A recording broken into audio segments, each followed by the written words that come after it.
Hello दोस्तों, स्वागत है मेरे YouTube channel Rahul study point India. दोस्तों, आज के इस वीडियो में हम ट्वेल्थ क्लास फिजिक्स चैप्टर 1 का सभी इम्पोर्टेंट ऑब्जेक्टिव क्वेश्चन पर चर्चा करेंगे। क्योंकि दोस्तों इस बार जो है जो ऑब्जेक्टिव क्वेश्चन की संख्या काफ़ी बढ़ रही है, क्योंकि ऑब्जेक्टिव पर ध्यान देना बहुत जरूरी है। तो आज के इस वीडियो में हम पूरा जो है चैप्टर वाइज जो है वीडियो ऑब्जेक्टिव का हम लोग कवर कर लेंगे। तो तो चलिए, आप हमारे साथ बने रहिएगा लास्ट तक। अगर आप हमारे चैनल पर नए हैं तो चैनल को सब्सक्राइब कर दीजिएगा और बेल आइकन को जरूर प्रेस कीजिएगा, ताकि आप मेरे कोई वीडियो को मिस ना कर पाएँ। और वीडियो अगर अच्छा लगे तो वीडियो को लाइक जरूर कीजिएगा। तो हमारा जो चैप्टर 1 है, जिसका नाम है वैद्युत आवेश का क्षेत्र है, इलेक्ट्रिक चार्ज एंड फील्ड। तो इसका जो हमारा फर्स्ट क्वेश्चन है वो बोल रहा है, किसी अनावेशित वस्तु पर 1 कूलम आवेश होने के लिए उसमें से कितने निकाले गए इलेक्ट्रॉन की संख्या होगी। तो दोस्तों मैं बताता हूँ कि 1 कूलम आवेश में जो होता है ना, वो 6.25 गुने 10⁻18 इलेक्ट्रॉन होता है। तो इसका जो हमारा सही आंसर हो जाएगा वो हमारा हो जाएगा ऑप्शन नंबर ए, इसका सही आंसर हो जाएगा। तो फर्स्ट का जो ऑप्शन नंबर ए है वो क्या है, वो सही आंसर हो जाएगा। फर्स्ट का ए ऑप्शन सही है। अब चलते हैं हम सेकेंड क्वेश्चन पर। तो सेकेंड क्वेश्चन जो है, किसी अचालक पदार्थ के गोले को आवेश देने पर वह वितरित होता है। तो किसी अचालक पदार्थ को आवेश दे देंगे तो वह वितरित कहाँ होगा, वो सतह पर होगा कि सतह के अलावा अंदर भी होगा, केवल भीतर होगा, या कहीं भी नहीं होगा। तो इसका जो ऑप्शन नंबर डी है, इनमें से कहीं नहीं होगा। अगर चालक पदार्थ रहता तो उसका आंसर होता सतह पर, लेकिन अचालक पदार्थ जो है, अचालक पदार्थ किया तो इसमें कहीं पे भी वो वितरित नहीं होगा। अब तो इसका जो ऑप्शन नंबर है वो क्या हो जाएगा, इसका ऑप्शन नंबर डी इसका राइट आंसर हो जाएगा। अब चलते हैं नेक्स्ट की तरफ। तो नेक्स्ट क्वेश्चन जो है हमारा है वो है, देखिए दोस्तों, नेक्स्ट क्वेश्चन जो हमारा वो 2018 में पूछा गया है, तो उस पर ज़्यादा ध्यान दीजिएगा। तो दिया गया है कि यदि आवेश Q पर कुल प्रभावी बल 0 अगर कर दिया जाए तो Q/Q का मान क्या होगा। तो इसका जो मान हो जाएगा वो हो जाएगा हमारा 1/2√2। इसका जो आंसर हो जाएगा ऑप्शन नंबर सी। तो तीन का जो है ऑप्शन नंबर सी नहीं, ऑप्शन नंबर इसका बी होगा, क्योंकि उसको निकालने के बाद निकालिएगा तो ऑप्शन नंबर बी आ जाएगा, 2√2 इसका आंसर आ जाएगा। तो तीसरा का जो आंसर है वो हो जाएगा बी हो जाएगा हमारा। ठीक है, अब चलते हैं हम लोग नेक्स्ट। तो नेक्स्ट क्वेश्चन जो हमारा है, चौथा नंबर है क्वेश्चन है, वो कह रहा है कि जब किसी वस्तु को आवेशित किया जाता है तो उसका द्रव्यमान क्या होता है। तो दोस्तों, जब किसी वस्तु को आवेशित किया जाता है, अगर किसी वस्तु पर धन आवेश रहता है तो उसका द्रव्यमान घट जाता है, और किसी वस्तु पर ऋण आवेश रहता है उसका द्रव्यमान बढ़ सकता है। लेकिन यहाँ पे ऐसा कुछ बताया नहीं, यहाँ सीधे बोल दिया आवेशित। आवेशित वस्तु का जो द्रव्यमान जो है ना, वो घट या बढ़ दोनों सकता है। तो इसका जो ऑप्शन हो जाएगा वो हमारा क्या हो जाएगा, ऑप्शन नंबर डी इसका राइट आंसर हो जाएगा। चौथा का option number D right answer हो जाएगा। ये भी 2018 में पूछा गया है।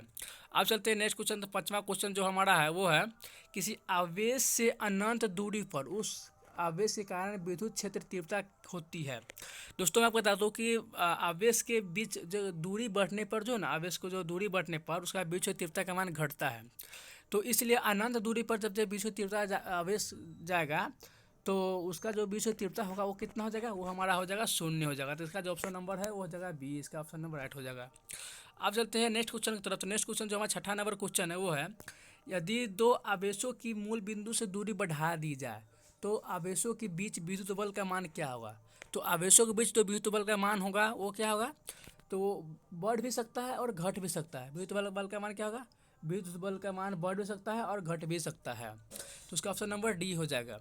अब चलते हैं नेक्स्ट क्वेश्चन की तरफ। तो नेक्स्ट क्वेश्चन जो हमारा है, तो नेक्स्ट क्वेश्चन जो हमारा 7 नंबर क्वेश्चन है वो है, किसी आवेशित गोलीय खोखले चालक के भीतर विद्युत तीव्रता होती है। दोस्तों, कोई चालक अगर गोलीय है तो उसके पृष्ठ पर भी विद्युत तीव्रता होती है और उसके बाहर भी विद्युत तीव्रता होती है, लेकिन उसके अंदर जो है वो विद्युत तीव्रता क्या होती है, 0 होती है। तो इसका जो ऑप्शन नंबर क्या है, इसका ऑप्शन नंबर बी इसका राइट आंसर हो जाएगा। किसी आवेशित गोली चालक के अंदर जो है विद्युत तीव्रता क्या होती है, 0 होती है। अब चलते हैं 8वां क्वेश्चन पर। 8वां क्वेश्चन जो हमारा है वो है, वैद्युत फ्लक्स का मात्रक होता है। तो वैद्युत फ्लक्स बराबर क्या होता है, वैद्युत फ्लक्स बराबर होता है E D A cos theta होता है। ये हो गया विद्युत क्षेत्र और डी हो गया विद्युत क्षेत्रफल। तो ई विद्युत क्षेत्र का ऐसा मात्रक होता है न्यूटन पर कूलम होता है, और क्षेत्रफल का ऐसा मात्रक होता है मीटर स्क्वायर होता है। तो हमारा जो आंसर हो जाएगा वो न्यूटन मीटर स्क्वायर पर कूलम हो जाएगा, इसका आंसर हो जाएगा। अब चलते तो इसका जो ऑप्शन नंबर है वो बी हो जाएगा, इसका ऑप्शन नंबर राइट आंसर। इसका राइट आंसर हो जाएगा बी। अब चलते हैं हम लोग नेक्स्ट क्वेश्चन की तरफ। तो नेक्स्ट क्वेश्चन हमें बता रहा है कि आवेश ए एवं बी एक दूसरे को आकर्षित करते हैं। आवेश बी एवं सी भी एक दूसरे को आकर्षित करता है। तब आवेश ए और सी क्या होगा। तो इसका जो बता रहा है आकृष्ट होंगे, प्रतिकर्षित होंगे, एक दूसरे को प्रभावित नहीं करेंगे और अधिक सूचना चाहिए। तो इसका जो सही आंसर है वो हो जाएगा हमारा 9 का ऑप्शन नंबर हो जाएगा बी, मतलब इसको प्रतिकर्षित करेगा। अगर ए बी एक दूसरे को आकर्षित करता है और बी सी भी एक दूसरे को आकर्षित करता है तो ए सी क्या करेगा, एक दूसरे को प्रतिकर्षित करेगा। इस पर ध्यान दीजिएगा। अब नेक्स्ट क्वेश्चन जो हमारा है वो है, एक अनावेशित धातु कण को एक धनावेशित धातु प्लेट के नज़दीक लाया जाता है। एक अनावेशित धातु कण को एक धनावेशित धातु प्लेट के नज़दीक लाया जाता है तो धातु कण का विद्युतीय बल होगा। तो इसका बोल रहा है कि अनावेशित धातु कण को क्या करेंगे, एक धनावेशित धातु प्लेट के नज़दीक लाएंगे तो उसका विद्युत बल किस तरफ में होगा। तो उसका विद्युत बल जो होगा हमारा हो जाएगा प्लेट की तरफ होगा कि प्लेट से दूर होगा कि प्लेट के समांतर होगा कि इनमें से कोई नहीं होगा। तो इसका जो होगा वो प्लेट की तरफ होगा। ऑप्शन नंबर 10 का ऑप्शन नंबर ए हो जाएगा। इसका जो सही आंसर है वो क्या हो जाएगा, आंसर इसका ए सही आंसर है, राइट आंसर है। 10 के बाद चलते हैं हम लोग नेक्स्ट क्वेश्चन की तरफ। तो नेक्स्ट क्वेश्चन जो हमारा 11 नंबर क्वेश्चन है वो बोल रहा है, 11 नंबर क्वेश्चन भी 2018 में पूछा गया, इस पर ध्यान दीजिएगा। बोल रहा है चालक पदार्थ से बने असीमित आवेशित पतली चादर की सतह के निकट स्थित बिंदु पर विक्षेप तीव्रता का मान क्या होता है। दोस्तों इसका जो मान होता है चादर पर जो विक्षेप तीव्रता का जो मान होता है वो होता है हमारा क्या, सिग्मा एप्सिलॉन नॉट होता है। चालक के सतह की पतली चादर के क्या बोला है, निकट बोल रहा है। विक्षेप तीव्रता का मान क्या होता है, ये सिग्मा बटा एप्सिलॉन नॉट, सिग्मा बटा 2 एप्सिलॉन नॉट होना चाहिए। इसका ऑप्शन नंबर इसका सी होगा। 11 का जो है ऑप्शन नंबर सी हो जाएगा हमारा। 11 का क्या है, 11 का ऑप्शन नंबर सी हो जाएगा, इसका राइट आंसर हो जाएगा सी। अब चलते हैं 12 में। हम लोग 12 में क्या बोल रहा है कि एक बिंदु आवेश Q को एक दूसरे बिंदु आवेश Q के चारों ओर एक वृत्ताकार पथ पर घुमाया जाता है तो विक्षेप के द्वारा किया गया कार्य क्या होगा। बोल रहा है कि Q आवेश को एक Q आवेश से घिरा वृत्ताकार पथ पर क्या कर रहा है, घुमाया जाता है तो इसका विक्षेप के द्वारा किया गया कार्य क्या होगा। तो 12 का जो हमारा आंसर है इसका आंसर होगा 0 हो जाएगा। इसका क्या हो जाएगा आंसर, इसका आंसर जो है वो 0 होगा। अब चलते हैं हम आवेश का एसआई मात्रक। तो आवेश का एसआई मात्रक तो आप सभी लोग जानते होइएगा क्या होता है, कूलम्ब होता है। आवेश का एसआई मात्रक होता है कूलम्ब होता है। आवेश का एसआई मात्रक होता है कूलम्ब होता है, ठीक है। तो इसका हो जाएगा हमारा ऑप्शन नंबर डी आंसर हो जाएगा आवेश का। अब चलते हैं आवेश का बीमा। तो आवेश का बीमा के बारे में आप सभी लोग जानते हैं कि अब इसका बीमा क्या था, 80 होता है। तो इसका ऑप्शन नंबर हो जाएगा ए, इसका राइट हो जाएगा। अब चलते हैं 15 में। इलेक्ट्रॉन पर आवेश का परिमाण बराबर होता है। तो इलेक्ट्रॉन का आवेश कितना होता है आप लोग सभी जानते होइएगा कि इलेक्ट्रॉन का आवेश कितना होता है। तो इलेक्ट्रॉन का जो आवेश होता है वो होता है 1.6 × 10⁻⁹ कूलम होता है। तो उसका क्या हो जाएगा, इसका option number B is the right answer हो जाएगा। अब चलते हैं हम लोग आगे। अब 16 में बोल रहा है कि निम्नलिखित में से किसका अस्तित्व संभव नहीं है। तो आपको मैं बता दूं कि दोस्तों इलेक्ट्रॉन का संख्या बराबर होता है Q बराबर Ne होता है।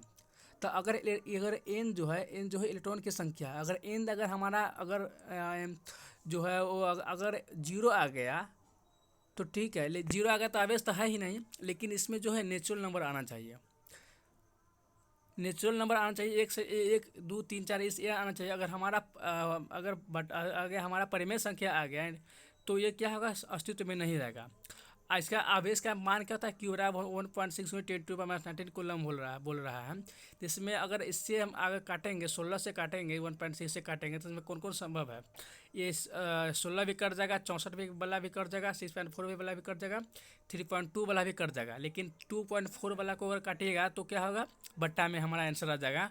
तो इसमें जो अस्तित्व में नहीं है वो हमारा सी हो जाएगा सही आंसर। सी जो है वह सही अस्तित्व में नहीं है।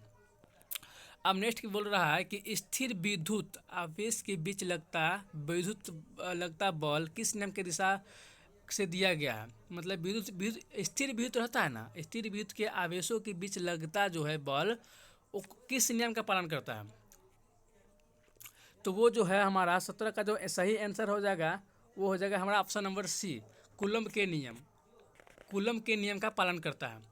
स्थिर विद्युत आवेश के बीच जो बल लगता है वो कूलम्ब के नियम का पालन करता है। तो इसका ऑप्शन नंबर सी हो जाएगा। अब अगर दो आवेशों के बीच की दूरी दुगुनी करने के बीच बल क्या होगा। दोस्तों मैंने आपको बताया कि आवेशों के बीच का बल जो होता है ना वो दूरी पर निर्भर करता है। अगर दूरी आप बढ़ाइएगा तो बल क्या होगा, घटेगा, और दूरी अगर कम कीजिएगा तो बल बढ़ेगा। तो दुगुनी बढ़ रहा है तो इसका जो अथी होगा, बल जो होगा वो क्या होगा, उसका बल जो है अ, 4 गुना हो जाता है, एक चौथाई हो जाता है। ऑप्शन नंबर इसका डी हो जाएगा। इसका जो 18 का जो ऑप्शन नंबर डी है वो एक चौथाई हो जाता है। ऑप्शन नंबर डी 18 19 के चलते हम लोग। एक कूलम वह आवेश है जो शून्य में 1 मीटर की दूरी पर स्थित समान आवेश लगता है। क्या बोल रहा है कि एक कूलम वह आवेश है जो शून्य में 1 मीटर की दूरी पर स्थित समान आवेश लगता है। तो 19 का जो ऑप्शन नंबर हमारा हो जाएगा, ऑप्शन नंबर इसका हो जाएगा सी। 19 का जो ऑप्शन नंबर है वो हो जाएगा सी, हो जाएगा, इज द राइट आंसर हो जाएगा। अब चलते हैं हम नेक्स्ट क्वेश्चन की तरफ। नेक्स्ट क्वेश्चन जो हमारा है, मुक्त आकाश की परावैधुता होती है। एप्सिलॉन नोट की मान क्या होती है। एप्सिलॉन नोट का मान आप सभी जानते हैं 8.85 गुने 10⁻⁻12 होती है, पैरामीटर होता है। तो इसका जो आंसर हो जाएगा हमारा क्या जाएगा, ऑप्शन नंबर इसका सी आंसर हो जाएगा। सही आंसर जो इसका है वो सी हो जाएगा हमारा राइट आंसर। ठीक है, अब चलते हैं हम लोग नेक्स्ट क्वेश्चन की तरफ। तो नेक्स्ट क्वेश्चन जो हमारा है, तो नेक्स्ट क्वेश्चन जो हमारा है 21 नंबर क्वेश्चन है। यदि 1/4 पाई एप्सिलॉन का मान क्या होता है, मतलब राशि 1/4 पाई एप्सिलॉन का मान क्या होता है। तो 1/4 पाई एप्सिलॉन नोट का मान जो होता है वो क्या होता है, के का मान होता है। तो 21 का जो क्या हो जाएगा, ऑप्शन नंबर ए हो जाएगा हमारा 9 गुने 10⁻9 न्यूटन मीटर स्क्वायर पर कूलम स्क्वायर होता है, ऑप्शन नंबर ए। तो ये 21 का जो आंसर हो जाएगा हमारा क्या हो जाएगा, ऑप्शन नंबर ए इसका राइट आंसर हो जाएगा। चलते 22 में, किसी माध्यम की अपेक्षा परावैद्युत एप्सिलॉन आर का मान क्या होता है। तो एप्सिलॉन आर का था एप्सिलॉन एम बटा होता है एप्सिलॉन नॉट होता है। ऑप्शन नंबर जो 22 का जो हो जाएगा ऑप्शन नंबर हमारा ए हो जाएगा। 22 का ऑप्शन नंबर क्या हो जाएगा, ए हो जाएगा। माध्यम की अपेक्षा परावैद्युत निर्देशांक बराबर क्या होता है, एप्सिलॉन एप्सिलॉन एम बटा एप्सिलॉन नोट। क्या होता है कि माध्यम का अपर्तनांक और हवा का अपर्तनांक, तो इसका एप्सिलॉन एम और बटा में एप्सिलॉन नोट हो जाएगा। ऑप्शन नंबर इसका ए हो जाएगा। विद्युतशीलता का मात्रक क्या होता है। तो विद्युतशीलता का मात्रक जो होता है वो क्या होता है। तो विद्युतशीलता का जो मात्रक होता है वो हमारा होता है फैराडे पर मीटर होता है। फैराडे पर मीटर होता है विद्युतशीलता का। ऐसा ही मात्रक अगर पूछेगा तो क्या होगा, फैराडे पर मीटर होगा। ऑप्शन नंबर इसका बी राइट आंसर हो जाएगा। अब चलते 24 नंबर क्वेश्चन की तरफ। 24 नंबर क्वेश्चन जो हमारा है वो है, 24 नंबर क्वेश्चन है कि किसी विद्युतीय क्षेत्र में किसी बिंदु पर स्थित परीक्षण आवेश क्यू नोट पर विद्युत बल एफ हो तो उस बिंदु पर विद्युत क्षेत्र तीव्रता क्या होगी। दोस्तों विद्युत क्षेत्र तीव्रता की बोल रहा है तो एफ बराबर क्या होता है, क्यू ई होता है। और ई बराबर क्या होता है, ई बराबर क्या होता है, एफ वाई। एफ बराबर तक क्यू ई होता है। तो ई बराबर क्या होगा, एफ वाई क्यू होगा, एफ वाई क्यू होगा। तो 24 का जो आंसर है वो क्या हो जाएगा हमारा, option number A is the right answer हो जाएगा। एफ वाई क्यू नॉट हो जाएगा। ऑप्शन नंबर इसका हो जाएगा हमारा, ऑप्शन नंबर ए के सही, इसका सही आंसर होगा। ऑप्शन नंबर इसका सही, ए सही होगा।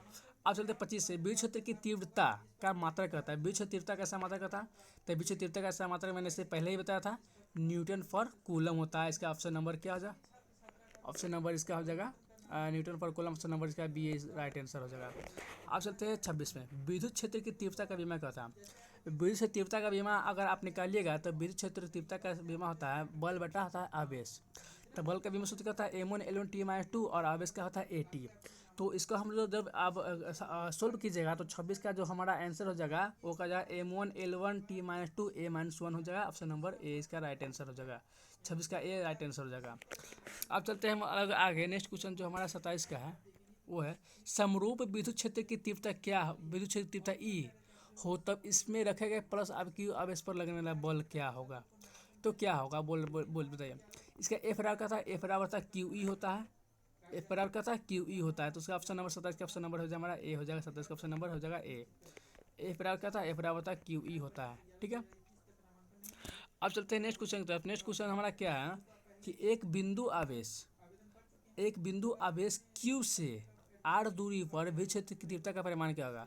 तो दोस्तों विद्युत क्षेत्र तीव्रता बराबर क्या होता है, विद्युत क्षेत्र तीव्रता बराबर होता है वो Q/1/4 पाई एप्सिलॉन नॉट जो होता है एप्सिलॉन नॉट R² होता है। तो बीच तीव्रता बराबर क्या होता है, बीच तीव्रता बराबर होता है बिंदु आवेश के लिए बीच तीव्रता बराबर होता है 1/4πε0 इंटू Q/r² होता है। दोस्तों यहाँ पे के भी 1/4πε0 की जगह पर के भी दे सकता है, तो इसका ऑप्शन नंबर बी हो जाएगा सही आंसर। या तो आपको ये दे देगा या आपको ये दे देगा, ठीक है। अब नेक्स्ट क्वेश्चन जो हमारा है वो क्या है, 29 नंबर क्वेश्चन है। एक प्रोटॉन एक इलेक्ट्रॉन को समान विद्युत क्षेत्र में एक दूसरे से काफ़ी दूरी पर रखा जाता है। तो दोस्तों प्रोटॉन उस पर लगने वाला बल बोल रहा है। तो बोल देखिए प्रोटॉन का पर प्लस आवेश और इलेक्ट्रॉन पर माइनस आवेश है, तो उसका विद्युत क्षेत्र का मान बोल रहा है।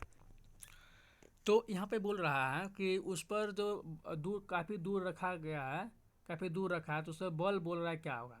तो उसका उन पर लगे विद्युत बल बराबर होंगे, उसके त्वरण बराबर होंगे, या उनके त्वरण के परिमाण बराबर होंगे, या विद्युत बलों के परिमाण बराबर होंगे।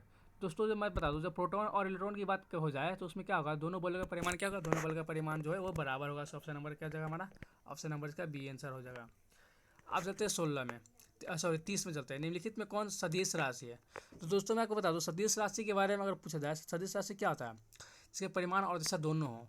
तो परिमाण और दिशा किस में हो है, इसमें बी में जो है परिमाण आवेश घनत्व में जो है परिमाण और दिशा दोनों है, तो ये सदिश राशि है। अब चलते हैं हम लोग 31 में क्वेश्चन में। 31 में क्या मेरा बताया गया है, तो 31 में बताया गया है कि आवेश Q से एक समान विशिष्ट त्रिज्या R के छल्ले के अक्ष पर केंद्र के अत्यंत निकट पर वैद्युत क्षेत्र तीव्रता का व्यंजक होगा। तो केंद्र के अत्यंत निकट पर विद्युत तीव्रता होगा। ये पूछ रहा है कि वृत्ताकार बल्ले के कारण विद्युत क्षेत्र क्या होगा। तो 31 का जो हमारा आंसर हो जाएगा वो हो जाएगा हमारा बी, ई बराबर होगा Q(x/4πε0r3) हो जाएगा हमारा। तो इसका सही आंसर क्या है, ऑप्शन नंबर इसका जो है बी आंसर सही हो जाएगा। इसका जो आंसर बी जो है सही आंसर हो जाएगा, ऑप्शन नंबर 20 का सही आंसर हो जाएगा, ठीक है। अब चलते हैं हम नेक्स्ट क्वेश्चन की तरफ। तो नेक्स्ट क्वेश्चन जो हमारा है वो है दोस्तों 32 का जो क्वेश्चन मेरा है, साबुन के एक बुलबुले को जब आवेशित किया जाता है तो उसका त्रिज्या क्या होगा। तो साबुन के बुलबुले को आवेशित करेंगे तो उसका त्रिज्या क्या हो जाएगा, उसका त्रिज्या जो है हमारा बढ़ जाएगा।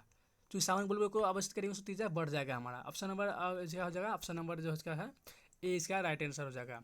अब चलते हैं हम लोग 33 में। विद्युत तीव्र ध्रुव का ऐसा मात्रा क्या होगा। तो विद्युत ध्रुव आघूर्ण का जो एसआई मात्रक होता है वो क्या होता है। तो विद्युत ध्रुव आघूर्ण का एसआई मात्रक जो होता है वो हमारा होता है कूलम मीटर होता है, कूलम मीटर होता है, ठीक है। अब चलते हैं हम लोग 5 विद्युतीय द्विध्रुव जिसमें प्रत्येक प्लस की आवेश से बनना है तथा एल दूरी के पृथक घिरे पृष्ठ में रखा जाता है। तो पृष्ठ के ऊपर कुल विद्युत फ्लक्स क्या होगा। तो कुल विद्युत फ्लक्स बोल रहा है, इसमें कितना बोल रहा है, 5 विद्युत बोल रहा है। कितना बोल रहा है, इसमें 5 बोल रहा है। तो इसका जो ऑप्शन नंबर हो जाएगा हमारा हो जाएगा इसका 0 हो जाएगा। पृष्ठ के ऊपर कुल फ्लक्स जो होगा वो क्या हो जाएगा हमारा, हो जाएगा 34 का ऑप्शन नंबर जो है वो हो जाएगा हमारा डी हो जाएगा सही आंसर। तो उसका जो है 0 आंसर हो जाएगा। आज चलते 35 में चलते हैं। तीन बिंदु आवेश 4Q और क्या बोल रहा है 4Q Q एक सरल रेखा पर क्रमशः x/0 x/1/2 metre x = 1 metre दूरी पर रखा गया। तो आवेश Q का परिमाणी बल 0 है, तो Q का मान क्या होगा। तो 35 का जो हमारा आंसर है वो हो जाएगा क्या, तो 35 का ऑप्शन नंबर ए जो है हमारा सही आंसर, इसका जो है -Q इसका सही आंसर हो जाएगा, इसका -Q आंसर हो जाएगा। अब चलते हैं हम नेक्स्ट में। एक समान विद्युत क्षेत्र में विद्युत द्विध्रुव पर आरोपित बल युग्म आघूर्ण अधिकतम है, जबकि द्विध्रुव के अक्ष तथा क्षेत्र की दिशा के बीच का कोण क्या होगा। तो बोल रहा है कि द्विध्रुव के अक्ष तथा क्षेत्र की दिशा के बीच का कोण पूछ रहा है इसमें। तो 36 का जो हमारा सही आंसर है वो क्या हो जाएगा हमारा बी होगा, इसका 36 का आंसर जो है बी 90 डिग्री जो है सही हो जाएगा हमारा। अब चलते हैं आगे 36 के बाद आगे चलते हैं हम लोग।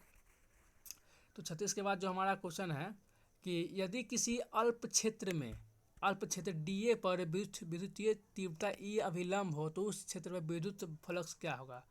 तो दोनों क्या होगा, बोल रहा है कि ये दूसरे पर लंब हो तो cos 90 डिग्री का मतलब 1 होता है। तो इसका हो जाएगा ऑप्शन नंबर जो है ए इज द राइट आंसर हो जाएगा, इसका ऑप्शन नंबर राइट आंसर। विद्युत फ्लक्स बराबर क्या होता है E D A cos theta होता है, और दोनों लंब है तो 90 डिग्री होगा, cos 90 डिग्री मान होता है 1, तो इसका ऑप्शन नंबर ए सही हो जाएगा। अब 38 में किसी घिर सतह पर कुल विद्युत फ्लक्स पृष्ठ के भीतर स्थित कुल आवेश क्या होता है। तो किसी घिर सतह पर कुल विद्युत फ्लक्स पृष्ठ के भीतर जो होता है कुल आवेश का होता है कितना होता है, तो कुल आवेश का होता है 1/ε0 गुना होता है। ऑप्शन नंबर इसका 38 का ऑप्शन नंबर ए हो जाएगा। 38 का क्या हो जाएगा, 38 का जो ऑप्शन नंबर क्या हो जाएगा हमारा और इसका ऑप्शन नंबर हो जाएगा ए हो जाएगा। अब चलते हैं 39 में। तो 39 किसी आवेशित चादर के नज़दीकी विद्युत क्षेत्र तीव्रता के ई का मान क्या होता है? तो विद्युत क्षेत्र तीव्रता का मान जो होता है समतल चादर के कारण विद्युत क्षेत्र तीव्रता जो होता है 39 का जो है हमारा ऑप्शन नंबर हो जाएगा बी, सिग्मा बटा एप्सिलॉन नॉट होता है। समतल आवेशित चादर के कारण विद्युत क्षेत्र तीव्रता होता है सिग्मा बटा एप्सिलॉन 2 एप्सिलॉन नॉट होता है। किसी आवेशित चालक के निकट विद्युत क्षेत्र ई का मान क्या होता है? तो आवेशित चालक के नज़दीक विद्युत क्षेत्र तीव्रता का ई का जो मान होता है वो हमारा क्या होता है? तो 40 का जो ऑप्शन नंबर ए है सिग्मा बटा एप्सिलॉन नॉट सही हो जाएगा। ठीक है, आप चलते हैं हम लोग आगे। तो नेक्स्ट क्वेश्चन जो हमारा 41 का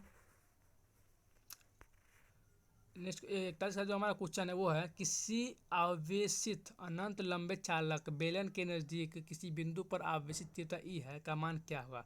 तो दोस्तों मैं आपको बता दूं कि रेखीय आवेश के कारण जो विद्युत क्षेत्र होता है ना वो क्या होता है?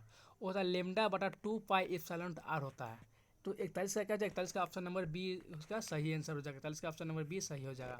तो 42 में एक विद्युत ध्रुव एक पीठ से घिरा हुआ है, एक पीठ से घिरा था, पीठ पर कुल फ्लक्स कितना होगा?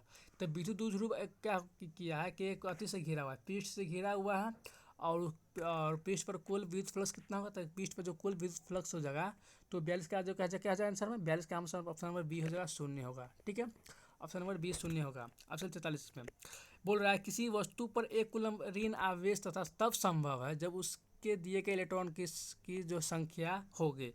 तो आपको बता दो एक कूलम ऋण आवेश दिया गया है तो उसमें कितना इलेक्ट्रॉन होगा? तो इससे पहले मैंने बताया था कि एक कूलम में कितना इलेक्ट्रॉन रहता है। तो इस एक कूलम में जो इलेक्ट्रॉन होता है 6.25 × 10⁻18 होता है, 43 में होता है। तो 43 का जो हो जाएगा हमारा ऑप्शन नंबर कितना हो जाएगा? 43 का ऑप्शन नंबर हो जाएगा हमारा सी, ऑप्शन नंबर सी है इसका 43 का सही आंसर हो जाएगा। तो दोस्तों आज के इस वीडियो में हम इसका 43 को क्वेश्चन पर कवर कर लेंगे। अगर आप इस 43 क्वेश्चन को याद कर लिए तो आपका इस चैप्टर से 50% जो है एक भी क्वेश्चन नहीं छूटेगा। और बाकी का जो इसके में ऑब्जेक्टिव रह गया उसका पार्ट 2 में आएगा। तो तब तक के लिए जय हिंद जय भारत। अगर आपको वीडियो अच्छा लगा तो वीडियो को लाइक जरूर कीजिएगा और अपने दोस्तों में शेयर जरूर कीजिएगा ताकि आपके माध्यम से आपके दोस्त को भी इस वीडियो का लाभ मिल सके। तो चलिए मिलते हैं नेक्स्ट वीडियो में, तब तक के लिए जय हिंद जय भारत।